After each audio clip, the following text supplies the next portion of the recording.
Alright, Shalom. I like to say all praises, glory, and honor to Yahweh, Bahashem Yahushai, Bahashem Rakah Kodesh. Double honors unto the apostles and elders of Great Millstone, who are the true leaders of Israel today. And salutations to all of the Akim who do this work in truth and sincerity, who risk their lives and their freedom to do so, as well as the scattered Israelites who come looking like the heathen, but are not, by way of their forefathers' seeds, who are Israelite men. The true name of the Most High is Yahweh, and his son's name is Yahushai. And the Lord's solely chosen people are the so-called Negroes, Latinos, and Native Americans, as we're the ones who suffer under the curses in the book of Deuteronomy. My name is Zakalia, and I'm a prophet sent from Yahweh Shemishai to let you all know of the things that are coming, to let you all know of the Lord's prophecies, the Lord's judgments, and the Lord's mercies. And we're in that time, man. We're in the time of these final prophecies to occur. And the prophecies that are on the table are the Mark of the Beast prophecy, which is the microchip, the prophecy of the War of Armageddon, World War III. You have the salvation of the Israelites, specifically the elect of the nation of Israel, and the destruction of America, which is Mystery Babylon the Great, as it says in Revelation chapter 17. And you have the kingdom of heaven, which is well on its way, man, and all the signs are there regarding the end of this current kingdom. And this current kingdom is ruled by the so-called white man, who are the biblical Edomites whose forefather is Esau, and they're the wicked. This is their vile, wicked kingdom, and their kingdom is at its end. And the Lord sets up his prophets, as he always has set up his prophets, to prophesy the downfall of each heathen kingdom. This is Jeremiah chapter 28 and verse 8. The prophets that have been before me and before thee of old prophesied both against many countries and against great kingdoms, of war and of evil and of pestilence, right? So this isn't anything new. As scriptures say in the book of Ecclesiastes chapter 1 and verse 9, the thing that hath been, it is that which shall be done, and that which is done is that which shall be done. And there is no new thing under the sun. So there is no new thing under the sun. So this has happened before, but this is the final time that this will be happening, because the kingdom that is coming next is a kingdom ruled by the Israelites, the kingdom of heaven. Okay, so this is the last time that the prophets will be out prophesying against a vile and wicked kingdom and its downfall. So going back to Jeremiah chapter 28,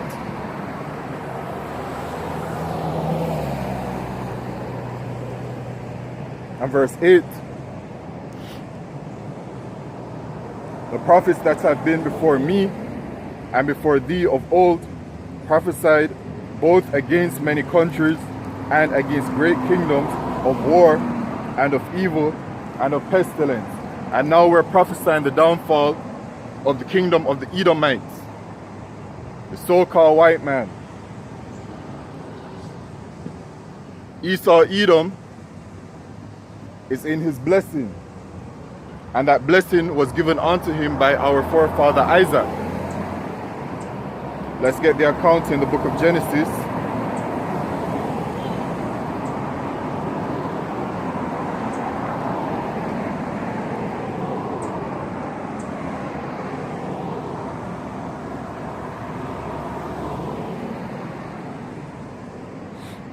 And I'll get the account of the blessing given unto the Israelites, and then the blessing that Esau received. So in the book of Genesis chapter 27,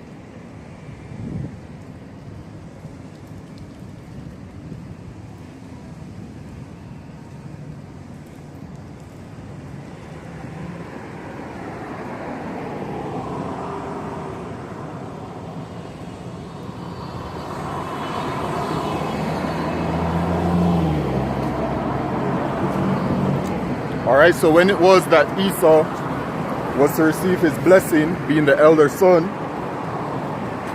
the mother, Rebecca, decided to make a move.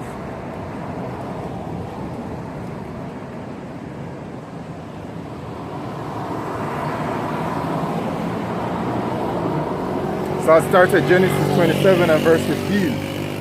And Rebekah took goodly raiment of her eldest son Esau, who is the forefather of the Edomites, or the so-called white people, which were with her in the house, and put them upon Jacob, her younger son. And Jacob, right, is the forefather of the Israelites. His name, Jacob, was turned to Israel, or changed to Israel. And she put the skins of the goats, and she put the skins of the kids of the goats upon his hands, and upon the smooth of his neck. And she gave the savory meat and the bread which she had prepared into the hand of her son Jacob. And he came unto his father and said, My father. And he said, Here am I, who art thou, my son? And Jacob said,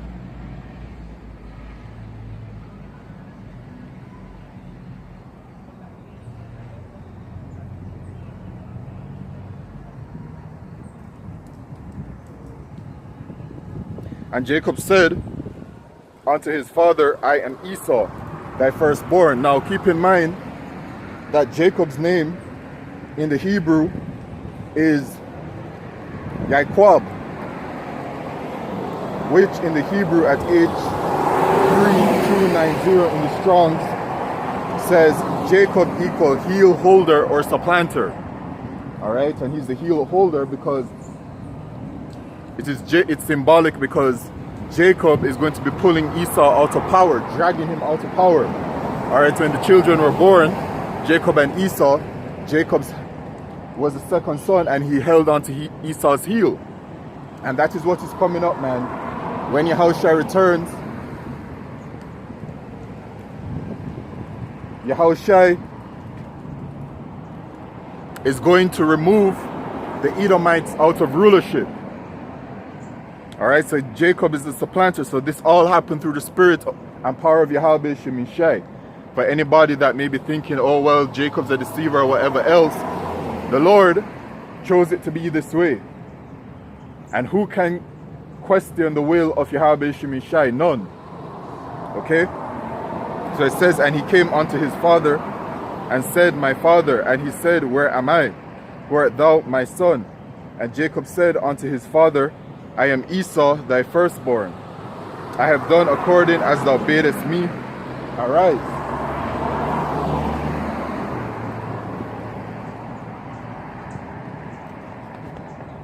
I pray thee, sit and eat of my venison, that thy soul may bless me. And Isaac said unto his son, How is it that thou hast found it so quickly, my son? And he said, Because the Lord Yahweh, thy power, brought it to me. And all things are done by the will of Yahweh Shemishai. The Lord is in complete and absolute control of everything that is happening and everything that occurs.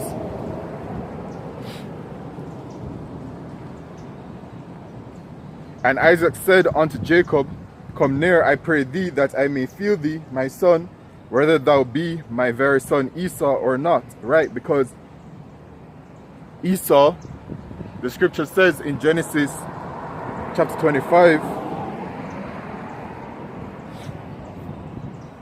and verse 25, and the first came out red all over like an hairy garment, and they called his name Esau. Alright, so Esau was red, and when you look at these so-called white people, they are red. Alright, you just turn on the television, watch the news, they'll often have on a white shirt, the actual color white, and then you'll see their skin complexion, they're red, different shades of red. And Esau himself, it says, Aishawa, or Aisha, hairy. So Esau means hairy in the Strong's H6215. Okay? So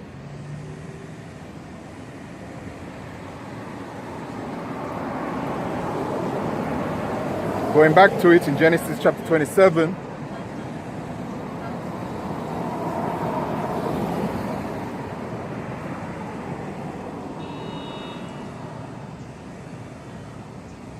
and verse 21, and Isaac said unto Jacob, Come near, I pray thee, that I may feel thee, my son, whether thou be my very son Esau or not.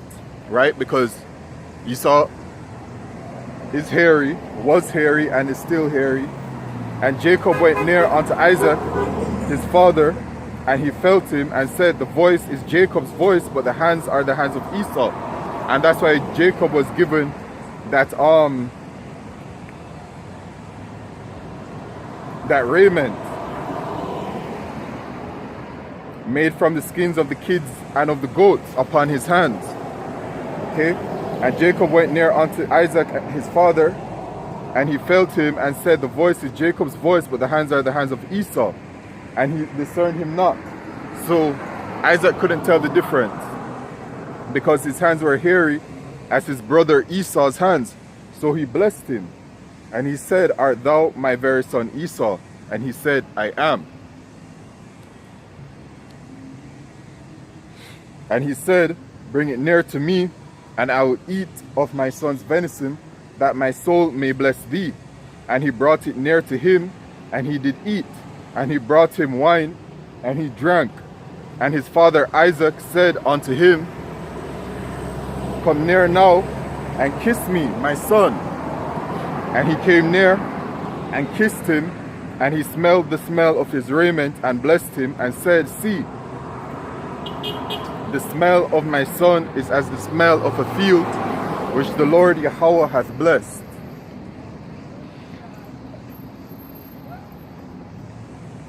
Therefore Yahweh Shemishai give thee of the dew of heaven, and the fatness of the earth, and plenty of corn and wine, which is rulership of the earth.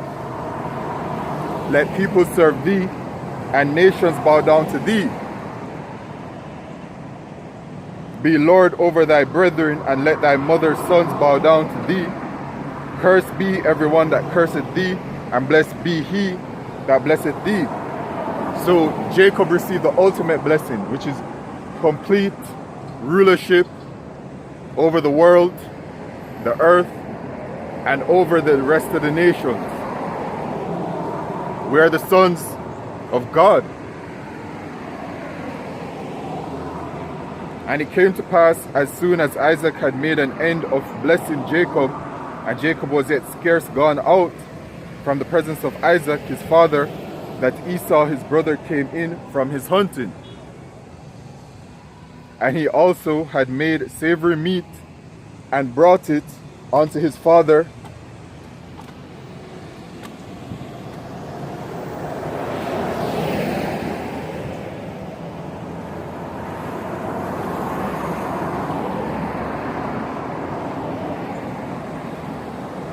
And said unto his father, let my father arise and eat of his son's venison, that thy soul may bless me.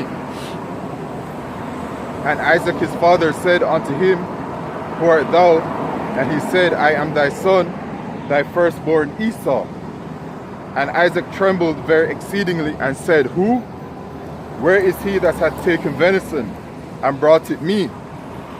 And I have eaten of all before thou camest, and have blessed him. Yea, and he shall be blessed.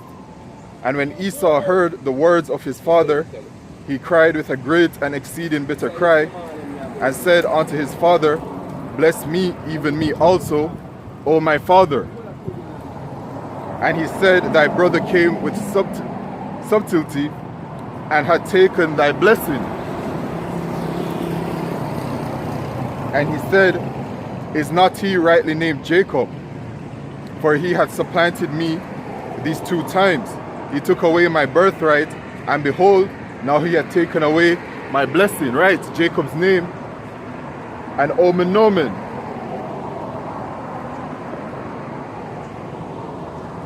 And an Omen Nomen, let's Google it.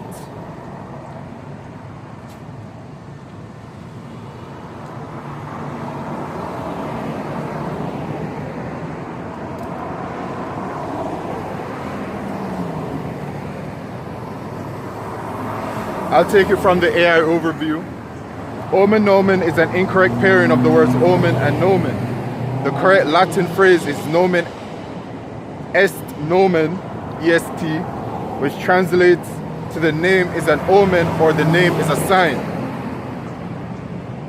This proverb suggests that a person's name can be a sign of their future or destiny. Alright, so you have different omen nomens.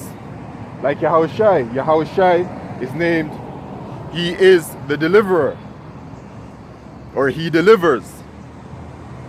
So Jacob was rightly named Jacob, which means supplanter. It also says omen, nomen omen, as the name suggests, the name of the object or person is a clue as to their character. Right? So people will be named, alright, as something, and that's how their character plays out.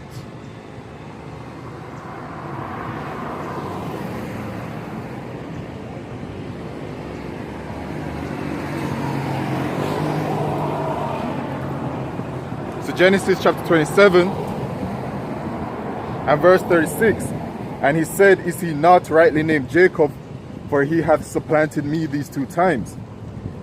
He took away my birthright, and behold, now he hath taken away my blessing. And he said, hast thou not reserved a blessing for me?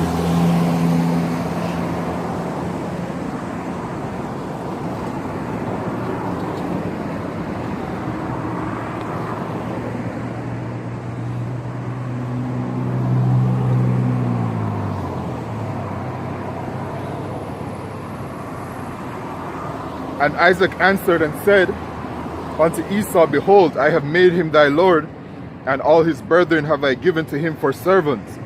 And with corn and wine have I sustained him, and what shall I do now unto thee, my son? And Esau said unto his father, hast thou but one blessing, my father? Bless me, even me also, O my father.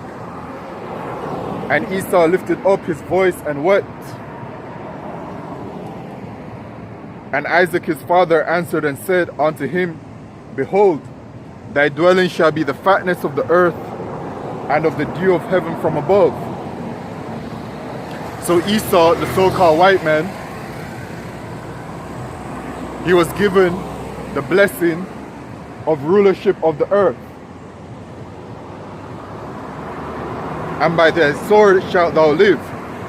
So when it is that the Edomites, who are the sons of Esau, would come into their blessing of ruling the earth, they would use the sword as a part of their blessing. And when you look at the so-called white man and the history that shows him coming back into rulership, which happened during the so-called Renaissance period, which is the rebirth of the so-called white man, you can see that since then, which goes back to 1492, he used his blessing, which is the sword, to conquer and destroy and to murder and to commit mass genocide. And he still uses that blessing, which is the sword, to this very day, to conquer and to rule. These so-called white people, man, and that shows you that they're still in their blessing. And by thy sword shalt thou live, and shalt serve thy brother, and it shall come to pass, when thou shalt have the dominion, that thou shalt break his yoke from off thy neck. And this is that period of time.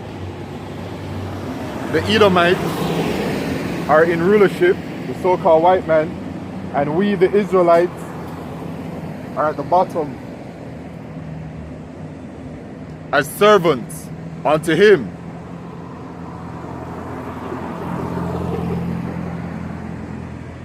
And Esau hated Jacob. So the so-called white man hates us, the Israelites, the Lord's holy chosen people, because of the blessing wherewith his father blessed him. And Esau said in his heart, the days of mourning for my father are at hand, then will I slay my brother Jacob. So this is that spirit that they have upon them, that they will slay their brother Jacob. So these so-called white people, man, they hate us with a burning passion, and they seek to slay us, and they have. Looking at the history when he came back into power, you can see all of the abominations and all of the atrocities that he has done onto our people, you so-called Negroes, Latinos, and Native Americans. And he's still doing it. And he's getting ready to do it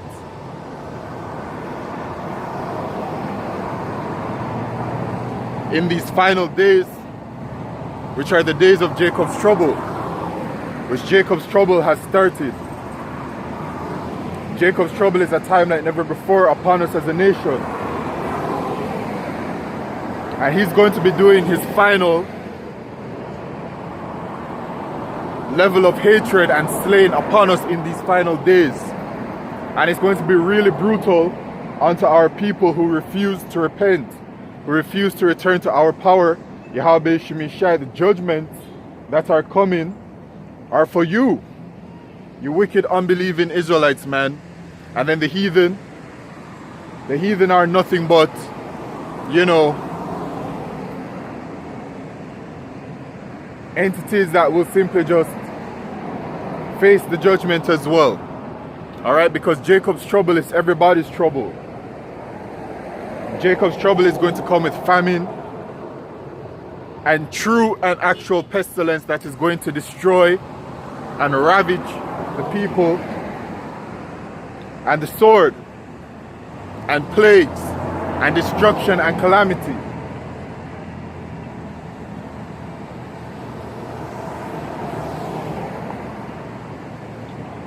So Esau was given this blessing, man, and now he's living through that blessing.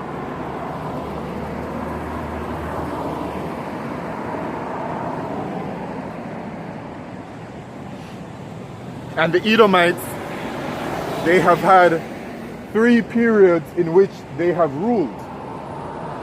There was the Greek rulership that they had, and the Roman rulership that they had, and then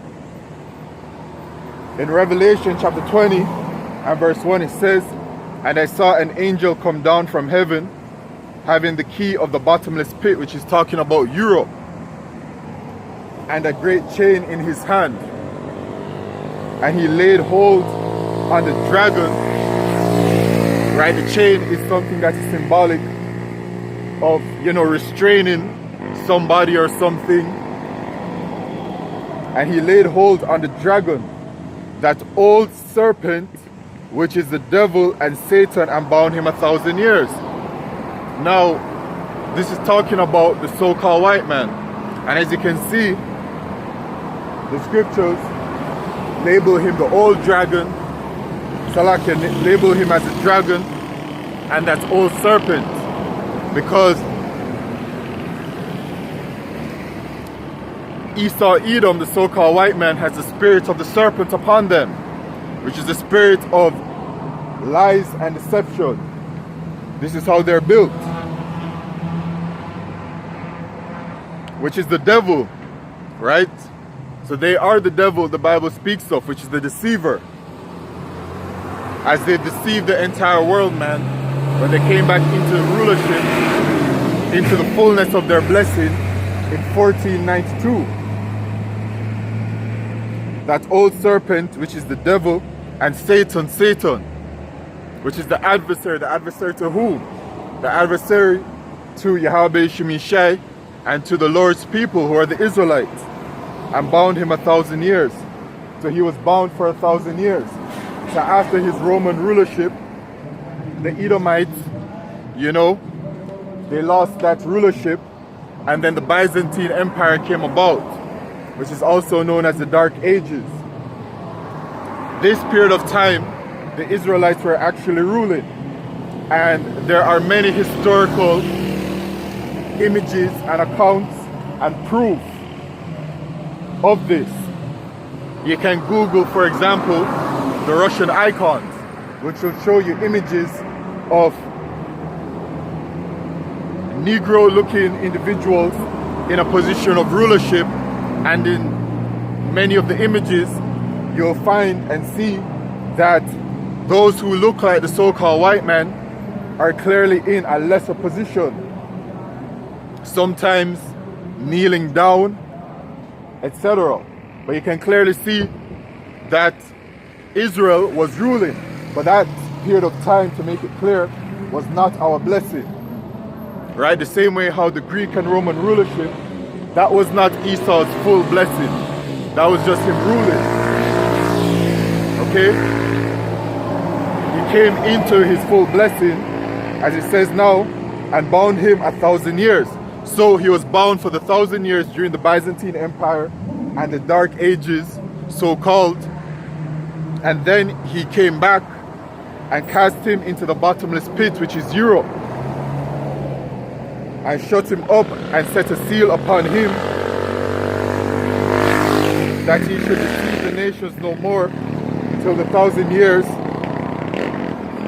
should be fulfilled. And after that he must be loosed a little season. So the scriptures let us know that he would come back into rulership after those 1,000 years, and that he must be loosed a little season. So he came back specifically in that year 1492, when Esau Edom did their big one. Alright? This is when Yahweh Shemishai really gave them, you know, their full blessing coming into play. And when you look at the history of it, from the 1300s, the late 1300s heading into the 1400s, you have to do a deep dive.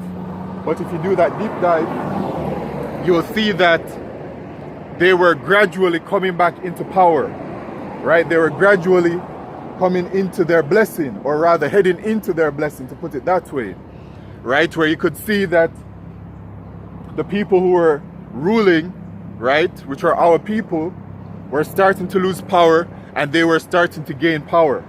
All right?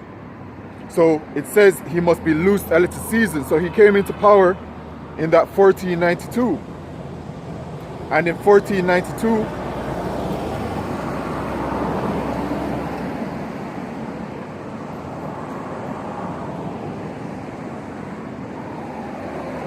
three major events happened.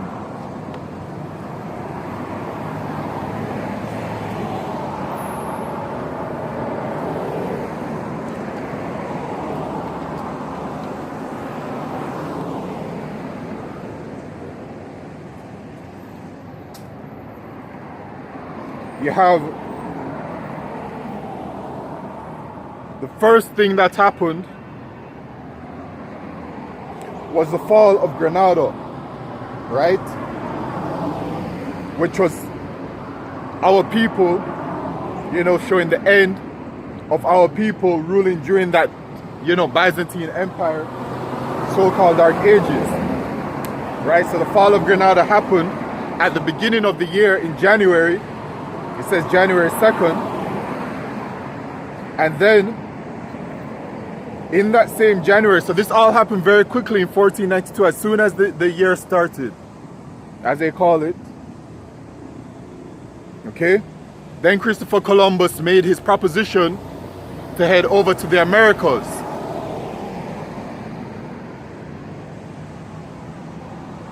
And based on the movie, the actual movie 1492, it tells us that Christopher Columbus was confident, whose actual true name is Cristobal Colon. He was confident about his journey because he said that according to the prophet Esdras, or he says Esdras in the movie, which is, you know, the book of Esdras, that he knows that people are over here, okay? And that account is in the book of Esdras. So he set sail over here to the Americas, right? And the account is in the book of 2nd Esdras chapter 13.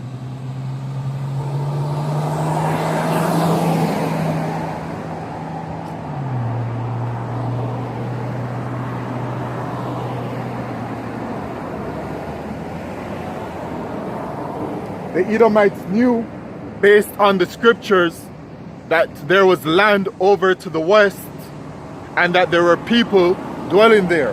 And they revealed that in the movie 1492. Here it is, 2nd Esdras chapter 13.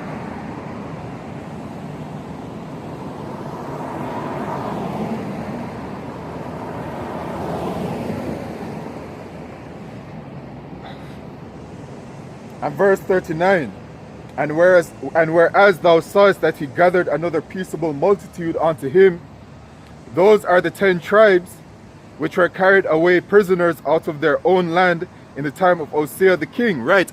During the Assyrian captivity which the northern kingdom Israelites went through, right? The southern kingdom went through the Babylonian captivity. The northern kingdom went through the Assyrian captivity. Okay? And so it says, and the captivities, by the way, the tribes, you know, because when we were in ancient Egypt, we served captivity together. But then when the Assyrian captivity came about, the northern kingdom faced that, and the Babylonian captivity came about, the southern kingdom faced that, and then you had the Greek captivity and the Roman captivity, right?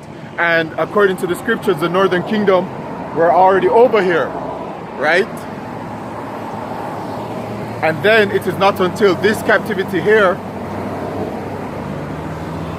by way of Babylon the Great, America, it wasn't until this captivity that the nation of Israel, all 12 tribes, would serve captivity together once again.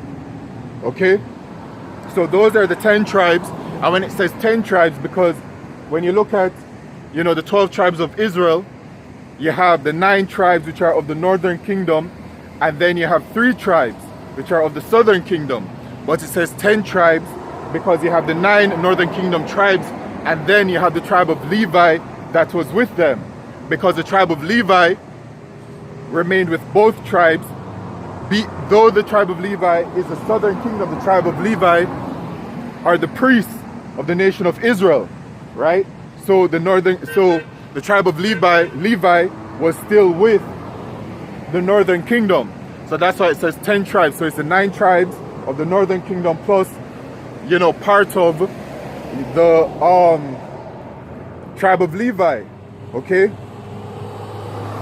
Which were carried away prisoners out of their own land in the time of Hosea the king, whom Salmanasar the king of Assyria led away captive, and he carried them over the waters of their land. Okay? So Yahweh Shemishai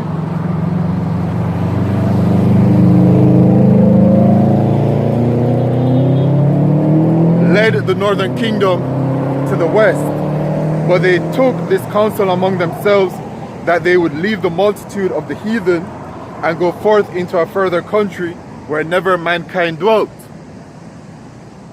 that they might there keep their statutes which they never kept in their own land. And spoiler, they didn't keep their own, they didn't keep the law, statutes, and commandments of Yahweh Shemishai. Why? Because, well, the Israelites, we were always deemed to go off, right? And further, we're in the chains of darkness, which is this flesh. So it is literally impossible for us to keep the law, statutes, and commandments of Yahweh Shemishai. It's impossible. We will always go off until the kingdom of heaven comes into play, not until Yahushua returns.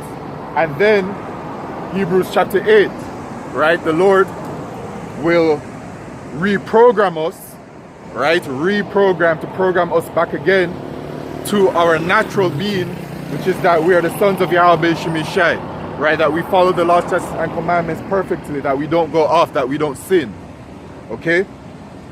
That they might there keep their statutes, which they never kept in their own land, and they entered into Euphrates by the narrow places of the river. For the Most High then shewed signs for them, and held still the flood till they were passed over.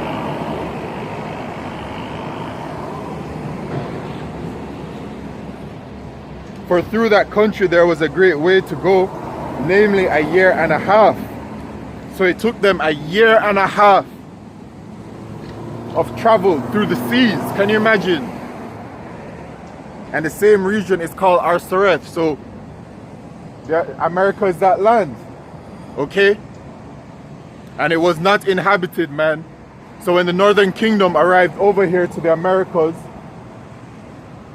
it was just land of, you know, a land without people. a land that was flourishing. Okay, so based on this account in the book of 2nd Ezra chapter 13, Cristobal Colon, who's Christopher Columbus, knew that there was land and people over here, so he was confident about his journey. So they made that journey and they put the Northern Kingdom into captivity, right? Made them our people, their slaves, as soon as they came over here. And then they made another big move, which was to expel the Jews from Spain, which was our people, right? They said that if you do not turn towards Christianity and forsake your heritage, that you will no longer be able to remain in Spain. So you had our people who had to make a choice. Either they kept their riches and converted to Christianity and remained in Spain, or they left Spain while trying to maintain their heritage, and they had to give up all of their wealth if they decided to leave. Some decided to stay and some decided to leave. So these three major events, the fall of Granada, the journey of Cristobal Colon to the Americas to enslave the Northern Kingdom Israelites, and the expulsion of the Jews, was Esau coming into his power.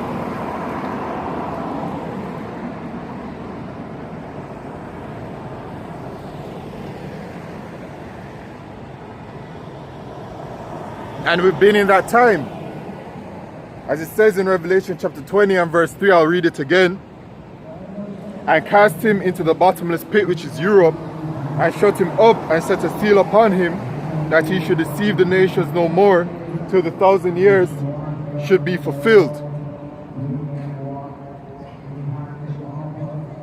And after that he must be loosed a little season.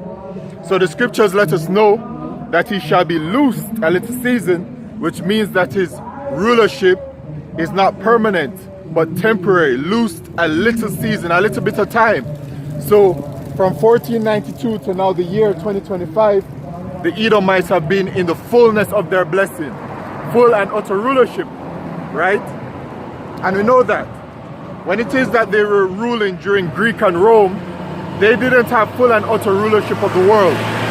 It is this rulership that they have full and complete control, all right? And in the book of Job,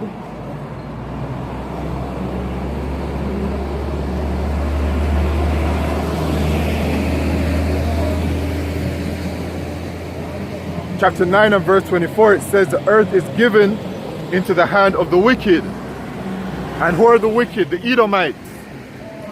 He covereth the faces of the judges thereof, if not, where and who is he? So the earth is given into the hands of the wicked. So Yahweh Shemishai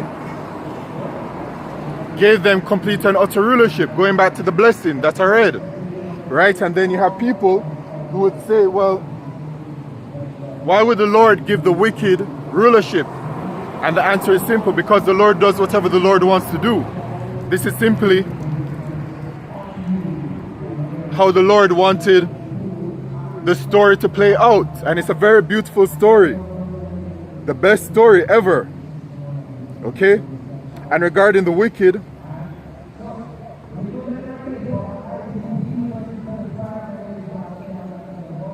let's go to the book of Malachi for the identification of who the wicked are. In Malachi chapter 1 and verse 1, it says, the burden of the word of the Lord Yahweh to Israel by Malachi. I have loved you, said the Lord Yahweh. Yet ye say, wherein hast thou loved us? Was not Esau Jacob's brother? Said the Lord Yahweh. Yet I love Jacob. So the Lord loves Jacob, and I hated Esau. So the Lord says that he hates Esau, who is the forefather of you so-called white people, you Edomites. The scriptures literally say that the Lord hates you. And I hated Esau, and laid his mountains and his heritage waste for the dragons of the wilderness. Whereas Edom saith, we are impoverished, but we will return and build the desolate places. And that is exactly what he has done. He returned during his Renaissance period, which is the rebirth of the so-called white man, and he rebuilt everything. He built his kingdom, which is a vile and wicked kingdom.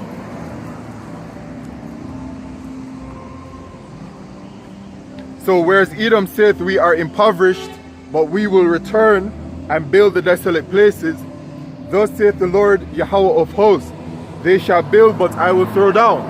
So they shall build, but the Lord shall throw down. The Lord shall destroy everything that they built, because Esau's rulership has always just been for a little season. Alright? A temporary, short rulership. Let's see how long Esau has been in rulership right now. 2025 minus 1492.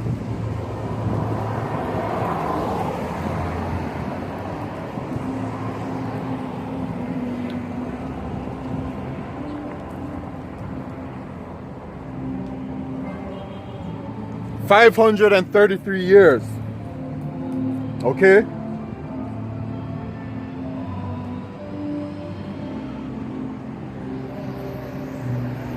And then America, which is their main hub, came about, right? America being Babylon the Great.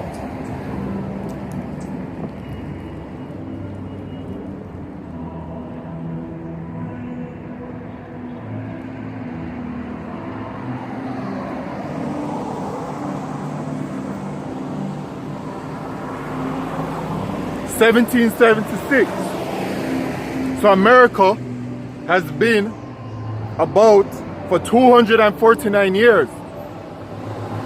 And so there is a parallel between America and Rome, because America is the rebirth of the Roman Empire, right? The beast whose deadly wound was healed, that came back, it came back in the form of America. And Rome, the historians have shown that a kingdom lasts about 250 years.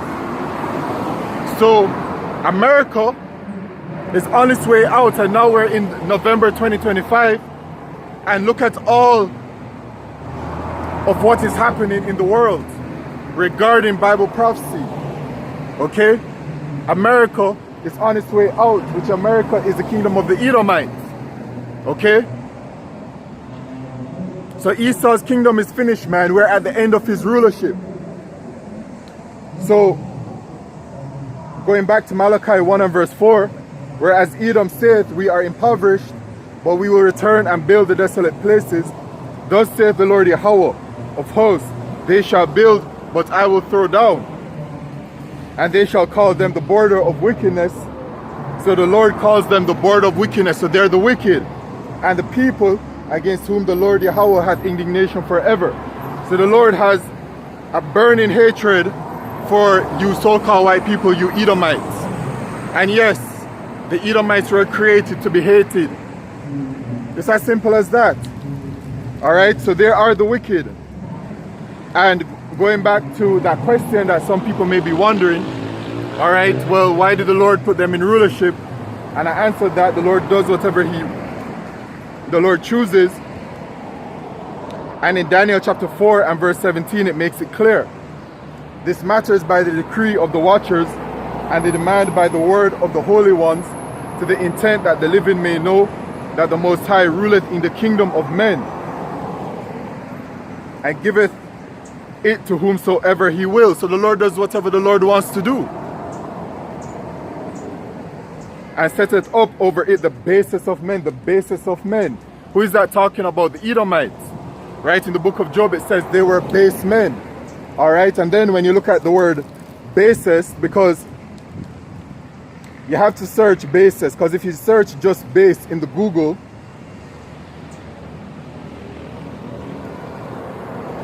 it won't go straight to the definition you're looking for. So instead search basis. which then basis will show you base, which says without moral principles, ignoble, improper, evil, bad, wicked, sinful, immoral, vile, debased, degenerate, depraved, corrupt, reprobate, dishonest, dishonorable, disreputable, despicable, discreditable, contemptible, scandalous, wretched, disgusting, abominable, abhorrent. So this is talking about the Edomites, or these so-called white people. They are the basis of men. They are the wicked. All right? The scriptures say,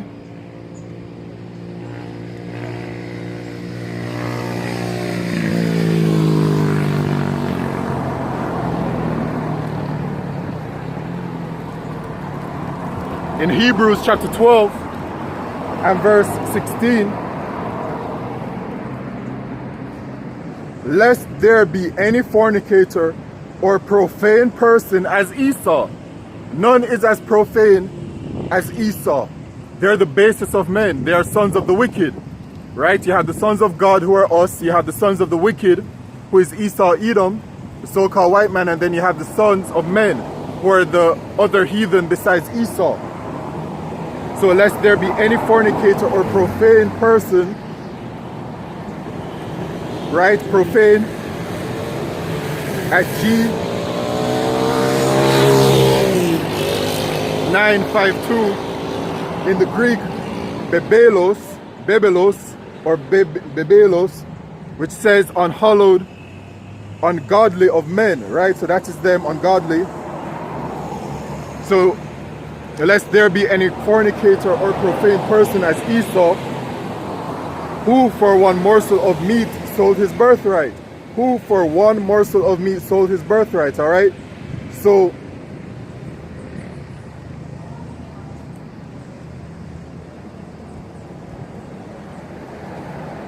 and I'm going to read this part too, for you know how that afterward, when he would have inherited the blessing, he was rejected. By who? By Yahweh Shemishai. For he found no place of repentance. Right? So there's no repentance for Esau, Edom, man, for everything that they've done. Alright? Unto the children of Israel, and how they have disrespected Yahweh Shemishai, right? Though he sought it carefully with tears. Alright? So there's no, so this is also saying that there is going to be no mercy shown unto the nation of Edom when it is that Yahushua returns. No mercy at all, none.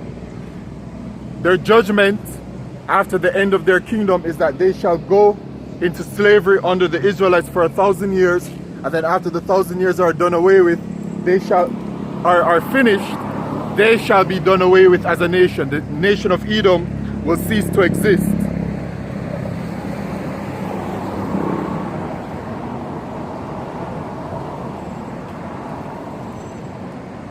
Alright?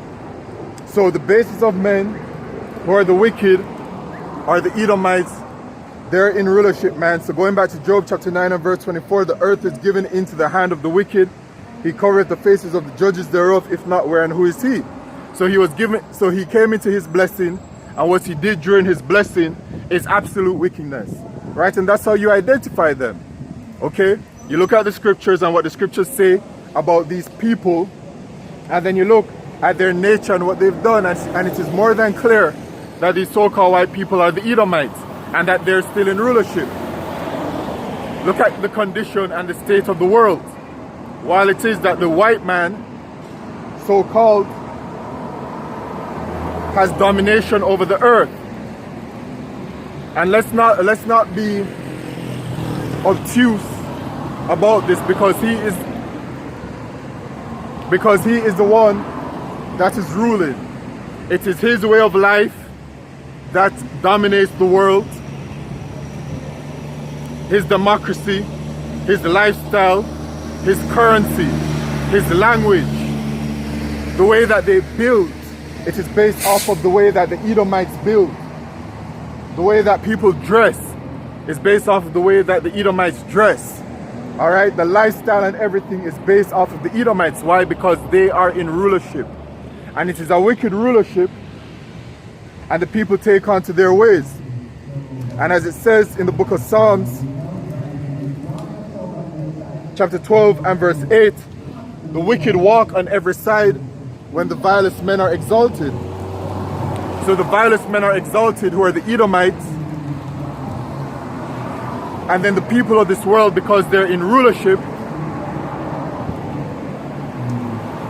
take on to their ways willingly and also forcibly, right? Because the Edomites have pushed and forced their way of life onto the world. But also the people worship and exalt them and willingly accept the lifestyle that they promote. So then the wicked walk on every side when the vilest men are exalted. All right, and you can see it by way of the nature of the people of this world. The people are wicked, man. All right, all the people are wicked.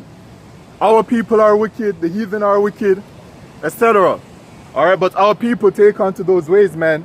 And the only people of this world that are not the wicked walking on every side are those that are of the elect of the nation of Israel, man, who repent, okay, unto Yahweh Shemishai, and are cleansed by way of this word, okay, and are cleansed by way of their mind and spirit, man, and their consciousness towards Yahweh Shemishai, okay.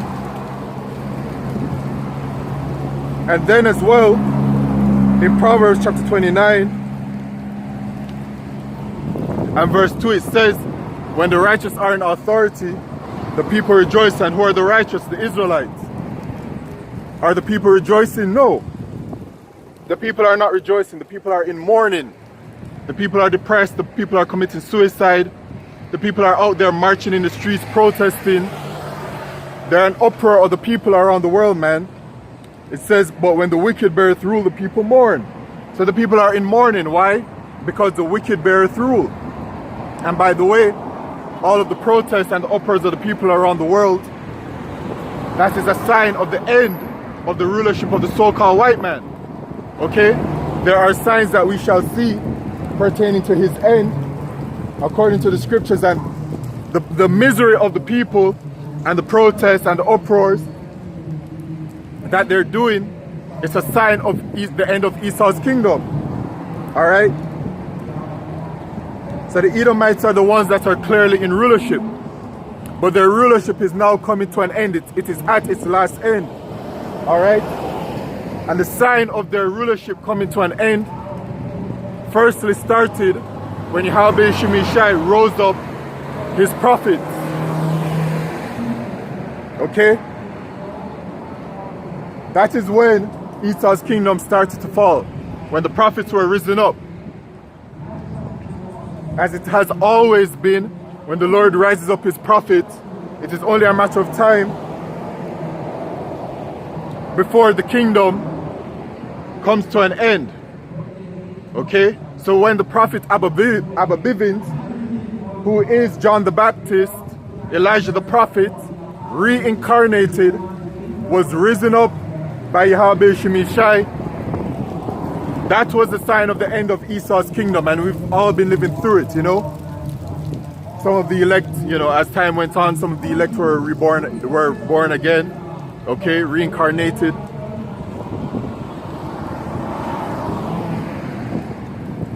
But Esau's kingdom is at its end, so that little season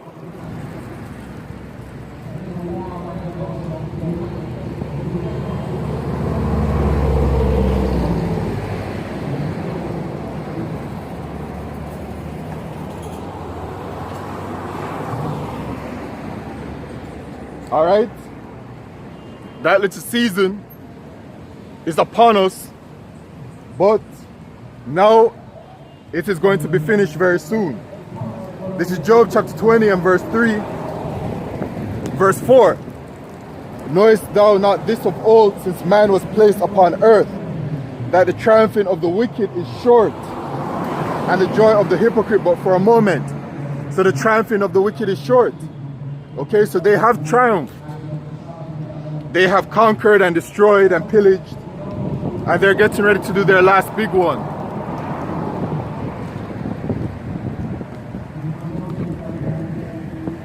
With their new world order. And they're going to be bringing a very heavy level of chaos and destruction and calamity to the world to establish their new world order. And it's already started. We're in the midst of it literally right now. And the primary goal of their new world order is to launch the microchip, which is the mark of the beast.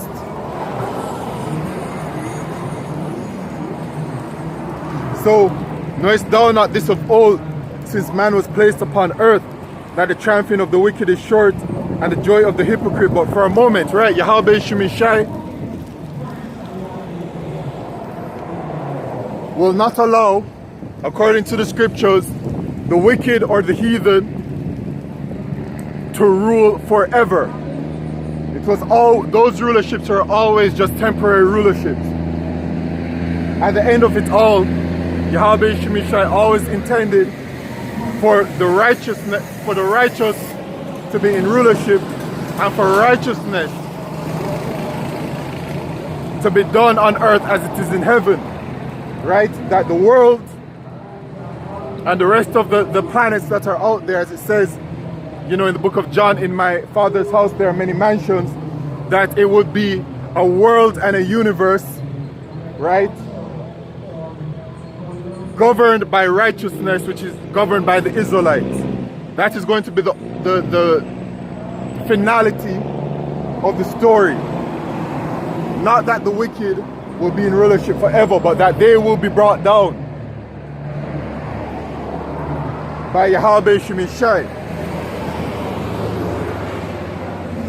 Though his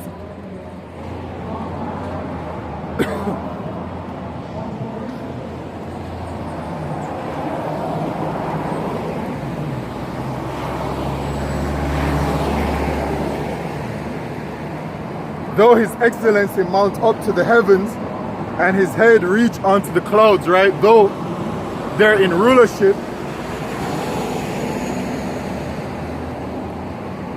and they have been worshipped, yet he shall perish forever like his own dung. They which have seen him shall say, where is he? Right? Because this is going to be the final and ultimate judgment for the Edomites, man. They will cease to exist.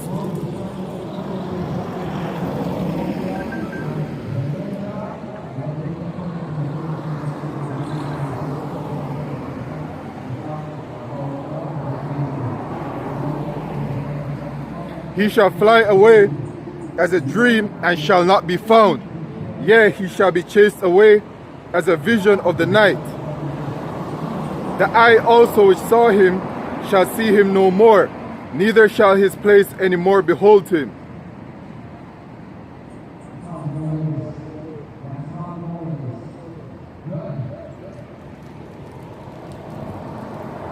Alright, so the Edomites are going to be done away with, man. Alright? But right now, their kingdom is coming to an end and all the signs are there. Right? As the scriptures tell us, to measure the time diligently. And in the book of Matthew,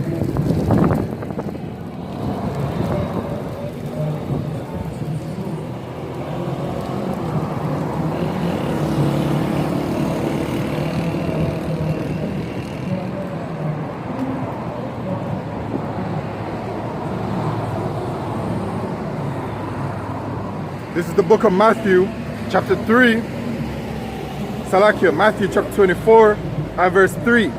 And as he sat upon the Mount of Olives, the disciples came unto him privately, saying, Tell us, when shall these things be? And what shall be the sign of thy coming and of the end of the world? The end of the world.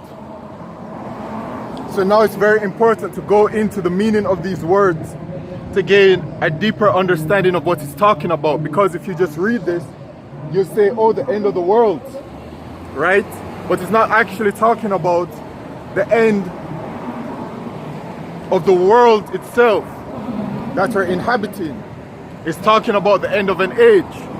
So it says here at G165, the word world in the Strong's, it says aeon, which aeon in the Greek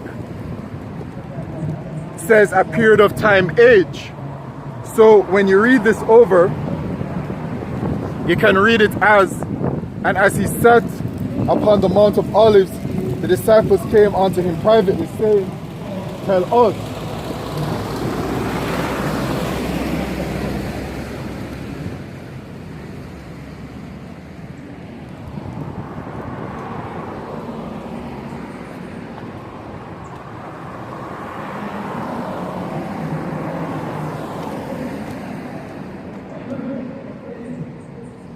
When shall these things be? And what shall be the sign of thy coming and the end of the period of time, or the end of the age, which is talking about the end of the age, the rulership of the so-called white man. All right? And we know that the end of his rulership, his blessing, will be the beginning of our blessing.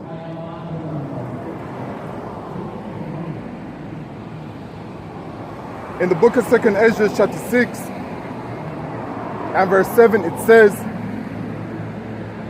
then answered I and said, what shall be the parting asunder of the times, or when shall be the end of the first and the beginning of it that followeth? The end of the first and the beginning of it that followeth.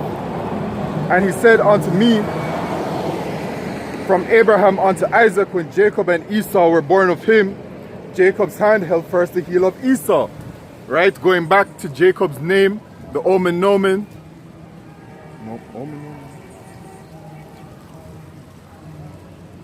Yes, Omen Nomen, which is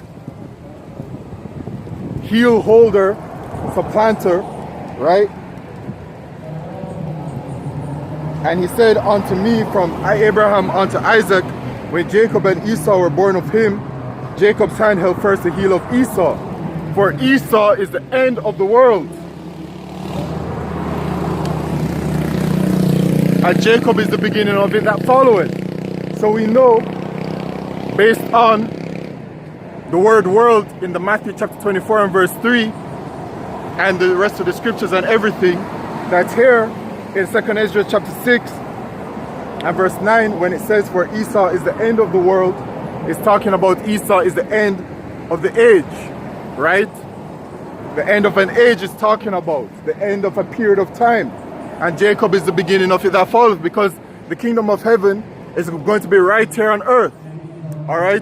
When it is that Yahushua returns, there's going to be a complete and utter reset. All right?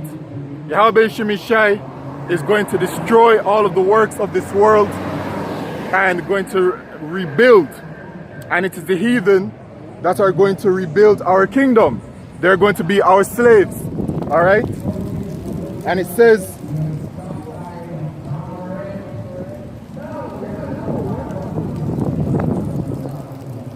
in Revelation chapter 13 and verse 10, he that leadeth into captivity shall go into captivity. He that killeth with the sword must be killed with the sword. Here is the patience and the faith of the saints. All right, so they're going into slavery, man, and they're going to be rebuilding our kingdom. All right, a complete reset. When Yahushua returns, the law, statutes, and commandments are going to be established. All right, you're going to have Yahushua, you're going to have King David, you're going to have the 12 apostles, right? You're going to have the 144,000, you're going to have the elect, and then you're going to have the rest of the nation, man. All right, and righteousness is going to be established, man. As the scriptures say, we look for a new heaven and a new earth wherein dwelleth righteousness. And that is what is coming. Okay?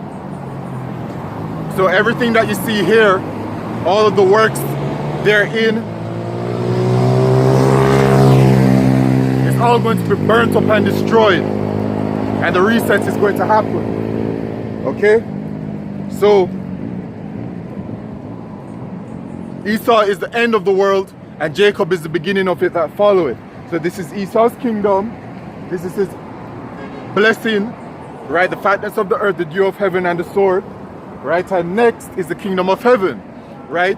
The vision that Nebuchadnezzar was shown by way of Yahweh Shemishai, interpreted by the prophet Daniel, showed the different heathen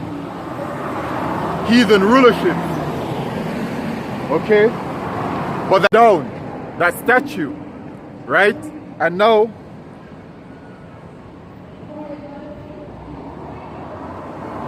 we're at the last end, which are the feet, which is the iron and clay.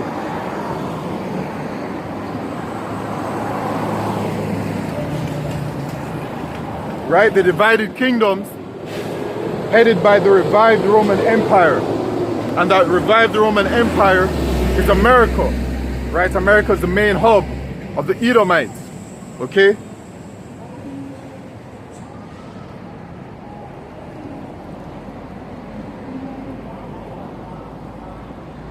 Right? In Daniel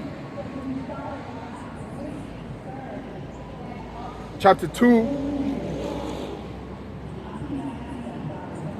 actually,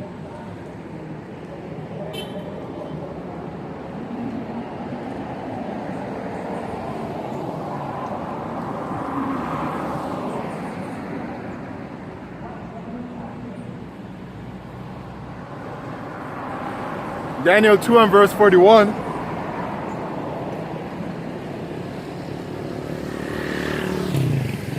And whereas thou sawest the feet and toes, part of potter's clay and part of iron, the kingdom shall be divided, but there shall be in it of the strength of the iron, for as much as thou sawest the iron mixed with miry clay. Right? And the iron was the Roman Empire, right? Which were the legs. Okay? And as the toes of the feet were part of iron and part of clay, so the kingdom shall be partly strong and partly broken. And whereas thou sawest iron mixed with miry clay, they shall mingle themselves with the seed of men, but they shall not cleave one to another, even as iron is not mixed with miry clay. And in the days of these kings shall the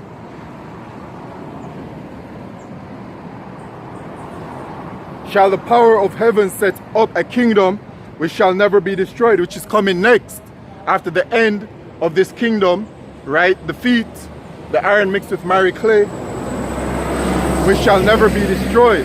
And the kingdom shall not be left to other people, but it shall break in pieces and consume all these kingdoms, and it shall stand forever, which is the kingdom of the Israelites, man, the kingdom of heaven, the kingdom of Yahweh Shemishai. All right, so this is what is coming. And in the book of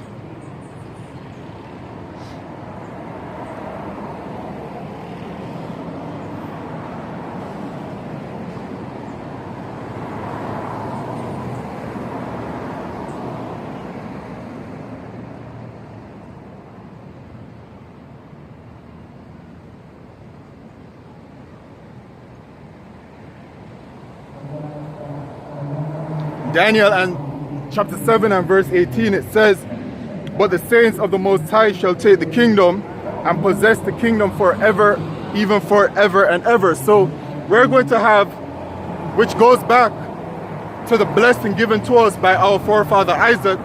We have the ultimate blessing, man, complete and utter rulership. You know, perpetual rulership, perpetual happiness, no sorrow, no pain, nothing negative. All right, this is what is coming for our people, and this is what we've been telling you people, man. But you people reject this knowledge, so Yahweh Shemishai is going to reject you and destroy you. Okay?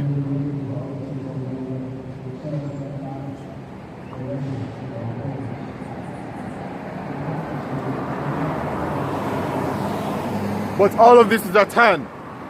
So going back to Matthew chapter 24 and verse 3, And as he sat upon the Mount of Olives, the disciples came unto him privately, saying, Tell us, when shall these things be? And what shall be the sign of thy coming and of the end of the world, the end of an age, the end of Esau's kingdom? And Yahushua answered and said unto them, Take heed that no man deceive you, for many shall come in my name, saying, I am Yahushua, and shall deceive many. And ye shall hear of wars and rumors of wars. See that ye be not troubled, for all these things must come to pass, but the end is not yet, right? So, we've gone through this, okay, and we're in the midst of this still, hearing about wars and rumors of wars. But the situation about that is that these wars and rumors of wars are at their tail end, where soon, right, well now, we're seeing things escalate to another level, okay? We're seeing things heading towards World War III, the War of Armageddon. All right, things are escalating very heavily. We're seeing movements by America, and we're seeing movements by Russia, okay? And we're hearing about movements that America is making, and then Russia countering those moves that America is making. So all of that is going to escalate. All right? For nation shall rise against nation, and kingdom against kingdom. And there shall be pestilence, and there shall be famines, and pestilences and earthquakes in diverse places. All these are the beginning of sorrows. So we're in this time, man. The earthquakes, as it also is mentioned in the book of 2nd Ezra chapter 9, is a sign of the end, all right, of the rulership of the Edomites. And the earthquakes are very frequent occurrence. And actually, I saw this morning that there's some kind of report based on some technology of measuring earthquakes, that the earth has a major earthquake that is supposed to be coming sometime in November. Now we shall see, we shall see. But according to the scriptures, the earthquakes are going to be happening anyway. But we'll see if that major earthquake, okay, as they have predicted to happen, comes about. All right, and they stated a date as well, but I'm going to leave the date out of it. All right, but they said it's going to happen in November. We'll see, but regardless, it's a sign of the end, and they've been happening already. Okay, so then you have the pestilences mentioned as a sign that we shall see. Yahushua told us, and then the famine. And all throughout this year, through the spirit and power of Yahweh Shemishai, I've reported on all of these different pestilences that have come about throughout the year, right? All of these different scares, many. And then we're still hearing about it, about these pestilences, these diseases coming about. And let's not forget that America is the modern day, spiritually, it says it is spiritually Sodom and Egypt. So it is that modern day Egypt regarding the captivity, right? You had the ancient Egypt, and now you have the modern day Egypt. America is likened unto Egypt, that ancient captivity that we faced, right?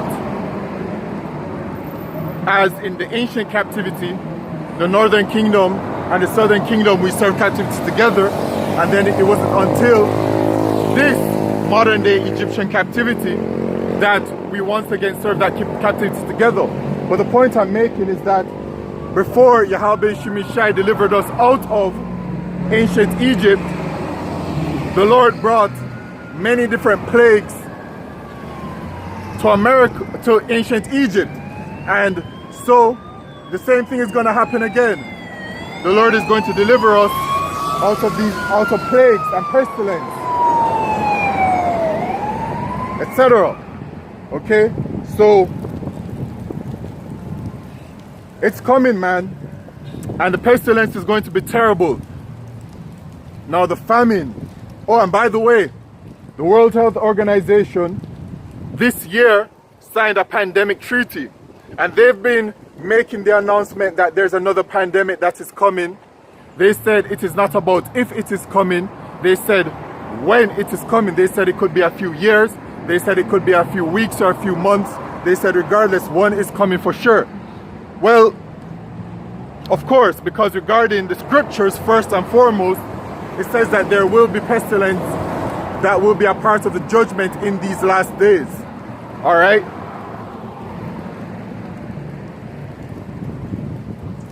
So then the famine. Now the famine, we're at those beginning stages of the famine. Now when we look at America, you can see the situation at hand. America right now is collapsing speedily. America's collapsing. You have the whole government shutdown situation, okay? And you have the whole food situation and the food insecurity in America rising very quickly. And you literally have people starving in America because of the whole SNAP thing and the whole EBT thing.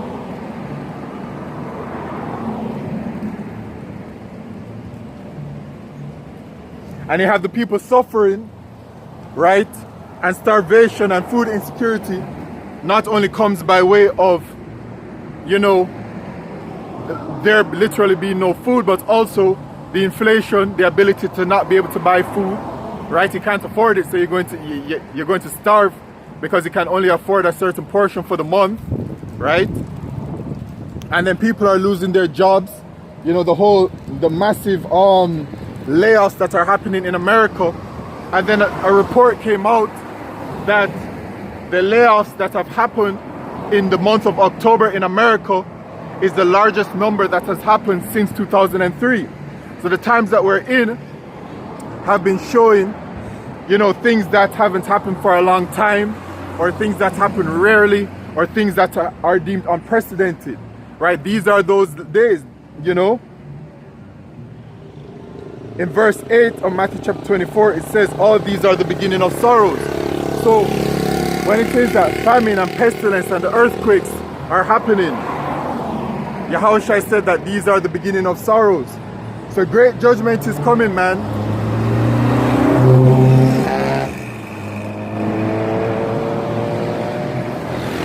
And truthfully, the judgment has started, man. Jacob's trouble is here. It's not at its peak, it's not at its apex, but it is in fact here. Right? Jacob's trouble, a time like never before upon us as a nation. Jeremiah chapter 30 and verse 7. Alas, for that day is great, so that none is like it. It is even the time of Jacob's trouble, but he shall be saved out of it. So Jacob's trouble, man. Alright, and we will be in Jacob's trouble until Yahushua returns. Daniel chapter 12 and verse 1. And at that time shall Michael stand up, the great prince which standeth for the children of thy people. And there shall be a time of trouble, such as never was since there was a nation, even to that same time. And at that time thy people shall be delivered, every one that shall be found written in the book of life, which is talking about the elect of the nation of Israel, because salvation is only for the Israelites.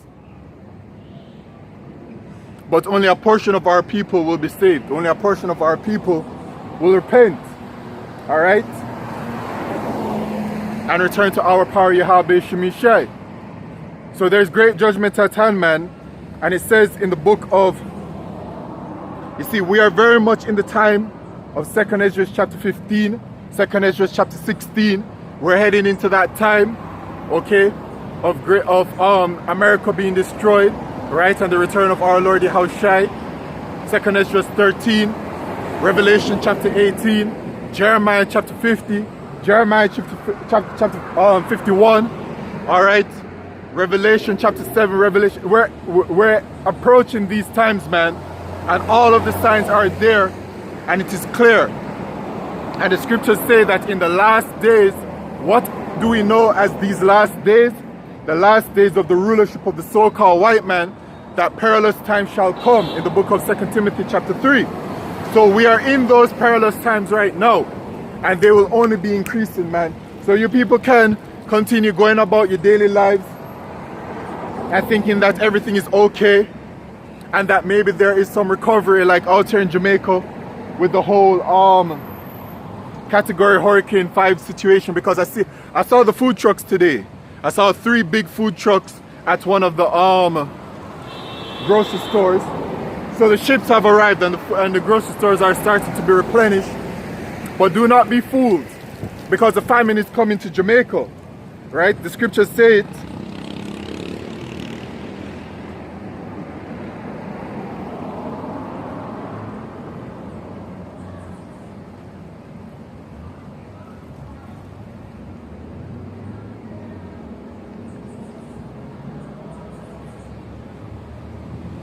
In 1 Thessalonians chapter 5 and verse 3, for when they shall say peace and safety.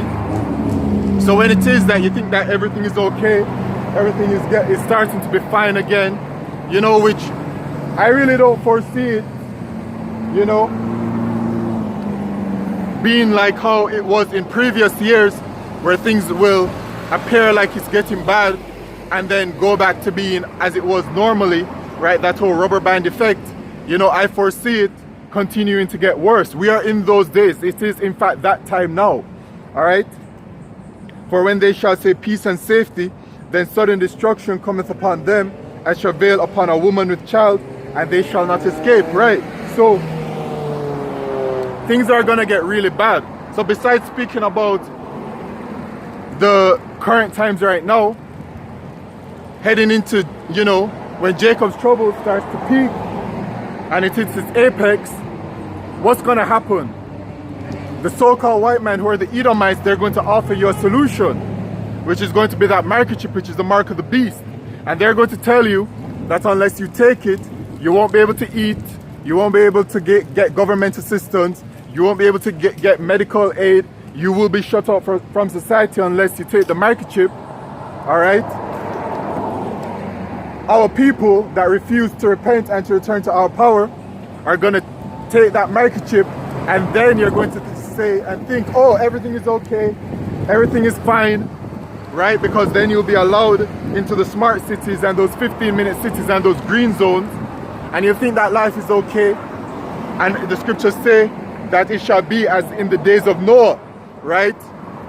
People are going to be going about their daily lives when it says that Yahushua returns. All right, those will be those that are microchipped. All right, because those that will not take the microchip, which will be the elect of the nation of Israel, which will be protected from Yahweh Shemishai, will not be a part of society. Okay, but the rest of those that take the microchip and are part of Esau society, which means they would have bent the knee and given sacrifice, right, onto Esau, Edom, and onto Baal. Okay, they're going to be going about their daily lives, and then boom, Yahushua is going to return. All right, we're in that time, man.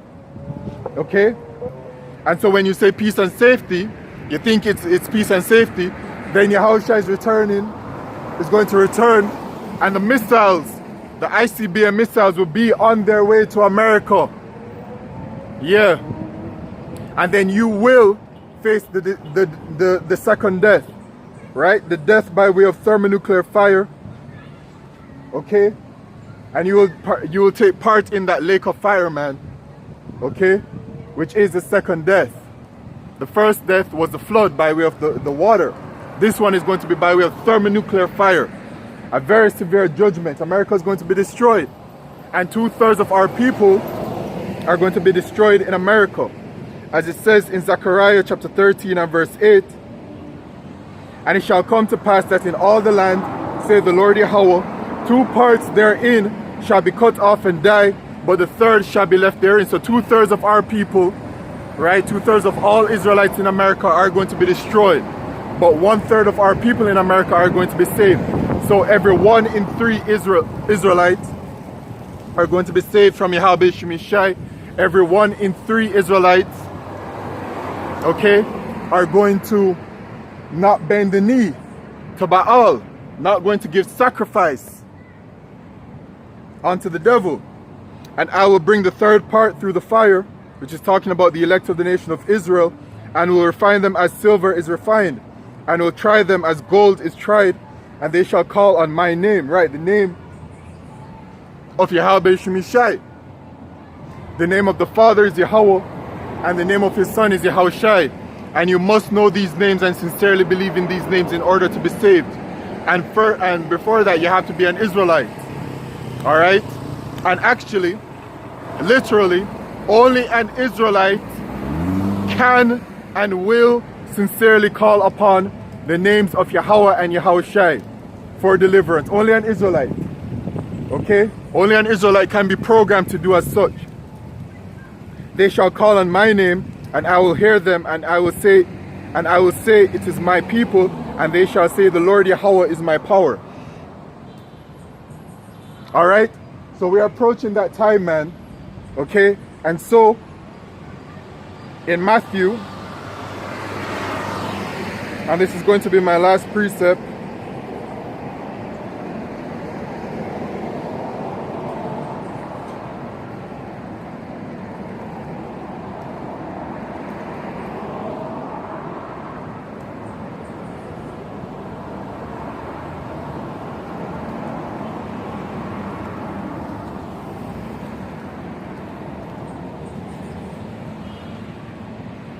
where it says, this gospel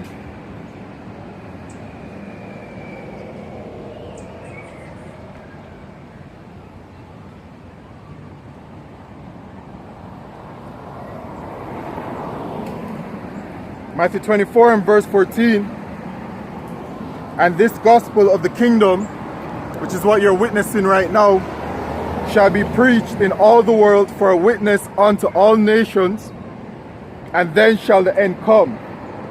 So in that time, man, the end of the rulership of the Edomites. And you have bared witness to the prophets of Yahweh Shemishai, and now the judgment is upon the earth. And this is the end. As it goes back to the precept that I started with, and I'll actually read that to end it.